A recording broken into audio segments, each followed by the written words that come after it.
Hello everyone, for today's video, we will discuss about global citizenship. Global citizenship is an idea that all persons have rights and civic responsibilities rather than as a citizen of a particular nation or a place. A global citizen is someone who sees himself or herself as being part of an emerging world community and whose action help define this community's values and practices. Historically, human beings have always organized communities based on shared identity. Such identity is forged in response to a variety of human needs and forces, economic, political, religious, and social. As group identities grow stronger, those who share them organize into communities, articulate their values, and build governance structures to support their beliefs. First, the responsibility to understand the ways in which the peoples and countries of the world are interconnected and interdependent. For example, we need to understand the ways in which the global environment affects us where we live, the way in which human rights violations in foreign countries can affect our own human rights, how growing income and resources inequalities within the between countries affect the quality of our own lives, how the global tide of immigration affects what goes in our countries, and how our country's immigration policies affect other nations. Second, global citizens have the responsibility to understand global issues. Global issues are those that cannot be solved by individual nation states.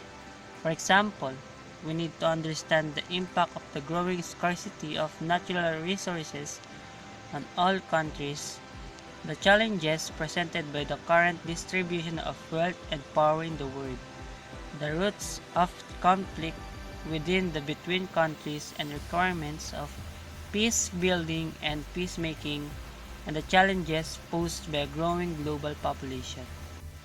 Third, global citizens have the responsibility to understand our own perspective and the perspectives of others on global issues. Almost every global issue has multiple ethnic, social, political, and economic perspectives attached to it. It is the responsibility of global citizens to understand these different perspectives and work to build common ground solutions. A global citizen usually avoids taking sides with one particular point of view, and instead searches for the ways to bring all sides together. Fourth, global citizens have the responsibility to advocate for greater implementation by our countries of internal agreements, conventions, and treaties or acts related to global issues. Global citizens have the responsibility to advocate for having our country sign outstanding global agreements that they have not signed and for ratifying and complying with those that they have signed. Acts are one of the building blocks of global collaboration among countries, collaboration that is essential for building a sustainable world community. Country global citizenship is just as important as the global citizenship of individuals. The fifth, global citizens have the responsibility to promote and advocate for greater international cooperation between our countries and other nations.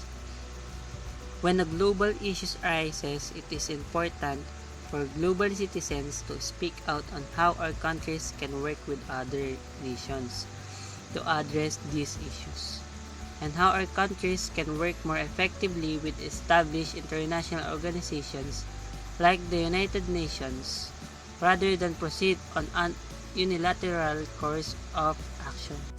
Finally, global citizens have the responsibility to adopt lifestyle and values that reflect our commitment to building a sustainable planet and demonstrate respect for the world's cultural diversity. For example, we need to minimize our carbon footprint and protect the environmental resources in our local environment. We need to cultivate values of tolerance, compassion, and empathy for others, and build mutually supportive relationships with people from other cultures and countries. Thank you for listening. Now let's move on the next topic. Good morning, I am Reggie F. Claro, and today I will be sharing an article about global citizenship education. The title is The Islands in Our Minds, Reaffirming Global Citizenship Education. It is the right time, indeed. This is the right time to reaffirm global citizenship educations and to encourage educators around the world to revisit their curricula and transform classrooms in order to foster the development of global citizens. We are witnessing a surge of groups that follow ideals that are incompatible with a concrete reality. Our world is interrelated, interconnected, and interdependent. These groups are now challenging the work on and efforts of global educators, advocates, policymakers, writers, and conscious citizens. It seems to me that there are individuals who do not value the principles that provide the foundation for the development of global citizens. They validate their ideas and actions based on their experience, resulting from isolation, lack of exposure to worldviews, and lack of access to unbiased information and diverse opinions. It is possible that these factors have facilitated the establishment of restricted islands in their minds, limiting their understanding of our world. Nevertheless, we must keep in mind that education is a powerful tool that allows us to open and expand people's minds and helps people to become responsible and globally minded citizens. We have arrived at a point when educators need to reflect on their role as global citizenship advocates and facilitators. A consensus introspection can help us to determine if there are any insular viewpoints or islands in our own minds that need to be addressed for us to become efficient global educators and effectively transform today's students. Educators must engage in a three-step process. First, we must continuously empower ourselves with knowledge and experience regarding local and global realities and challenges. The resulting empowerment should drive us to examine and reflect on our ideas and opinions about the development of educated and responsible global citizens. Second, we need to think about the current generation of students. We need to plan courses and develop pedagogical strategies that will result in exciting and challenging classes and learning environments. Such strategies must take into consideration a new generation of curious and vocal students who integrate technology as their primary learning tool.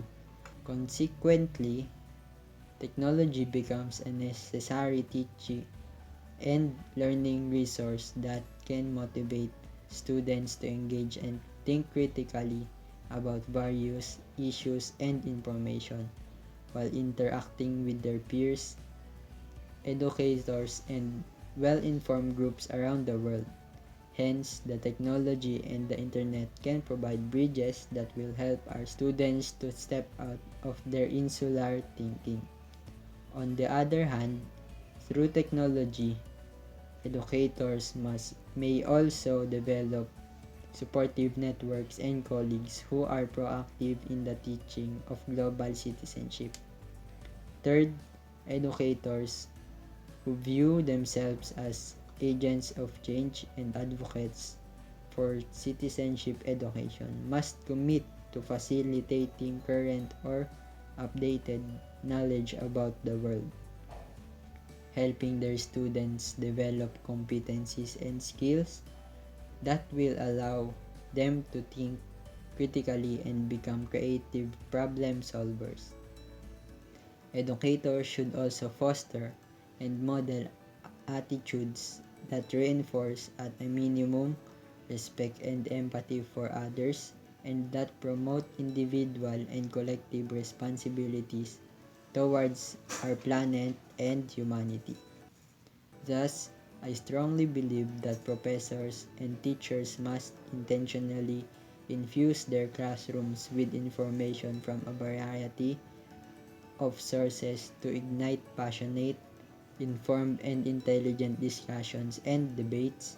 It is important to explore issues that rely on rights, responsibilities, virtues, and values.